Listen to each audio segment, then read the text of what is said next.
ಮೈಸೂರಿನಲ್ಲಿ ಬೈಕು ಮತ್ತು ಬಸ್ಸಿನ ನಡುವೆ ಡಿಕ್ಕಿ ಆಗಿದೆ.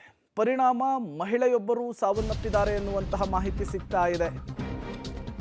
ಬೈಕಿಗೆ ಬಸ್ ಡಿಕ್ಕಿ, ಮಹಿಳೆ ಸಾವು, ಇಬ್ಬರ ಸ್ಥಿತಿ ಗಂಭೀರ. ಮೈಸೂರು ಜಿಲ್ಲೆಯ ಹುಣಸೂರಿನ ಯಶೋಧಪುರದಲ್ಲಿ ಘಟನೆ ನಡೆದಿದೆ. ನಾಗಮಂಗಲ ಗ್ರಾಮದ ನಿವಾಸಿ ಜೀವನ್ ಪತ್ನಿ ಅಶ್ವಿನಿ 36 ವರ್ಷ ಸಾವನ್ನಪ್ಪಿದ್ದಾರೆ. ಪಿರಿಯಾಯಿಪಟ್ಟಣ ಕಡೆಯಿಂದ ಬಂದಂತಹ ಕೆಎಸ್ಆರ್ಟಿಸಿ ಬಸ್ ಇದು ಡಿಕ್ಕಿ ಹೊಡೆದಿದೆ. ಬೈಕಿಗೆ ಬಸ್ಸು ಡಿಕ್ಕಿ, ಮಹಿಳೆ ಸಾವು, ಇಬ್ಬರಿಗೆ ಗಾಯವಾಗಿದೆ. ಮೈಸೂರು ಜಿಲ್ಲೆಯ ಹುಣಸೂರಿನ ಯಶೋಧಪುರ ಗೇಟ್ ಬಳಿ ಘಟನೆ ನಡೆದಿರುವಂಥದ್ದು. ನೀವು ಕೂಡ ಗಮನಿಸ್ತಾ ಇದ್ದೀರಿ ವಿಜುವಲ್ಸನ್ನು. ಇದೇ ಸ್ಪಾಟ್ನಲ್ಲಿ ಆಕ್ಸಿಡೆಂಟ್ ಆಗಿದೆ.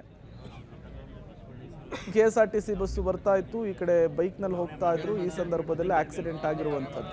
ಸ್ಥಳದಲ್ಲಿಯೇ 36 ವರ್ಷದ ಮಹಿಳೆ ಉಸಿರನ್ನು ಚೆಲ್ಲಿದ್ದಾರೆ. ಮತ್ತಿಬ್ಬರ ಸ್ಥಿತಿ ಕ್ರಿಟಿಕಲ್ ಅನ್ನೋದು ಗೊತ್ತಾಗ್ತಾ ಇದೆ. ತತ್ಕ್ಷಣಕ್ಕೆ ಅವರನ್ನು ಸ್ಥಳೀಯ ಆಸ್ಪತ್ರೆಗೆ ದಾಖಲಿಸಿ ಚಿಕಿತ್ಸೆಯನ್ನು ಕೂಡ ಮುಂದುವರಿಸಲಾಗಿದೆ. ಇಬ್ಬರು ಕೂಡ ಔಟ್ ಆಫ್ ಡೇಂಜರ್ ಅನ್ನೋದು ಕೂಡ ಗೊತ್ತಾಗ್ತಾ ಇದೆ. ತತ್ಕ್ಷಣಕ್ಕೆ ಸ್ಥಳೀಯರೆಲ್ಲ ಅಲ್ಲಿ ಜಮಾಯಿಸ್ತಾರೆ.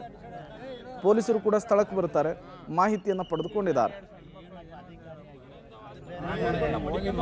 ಅದನ್ನ ಲಾಯರ್ ಹತ್ರ ಮಾತಾಡಬೇಕು.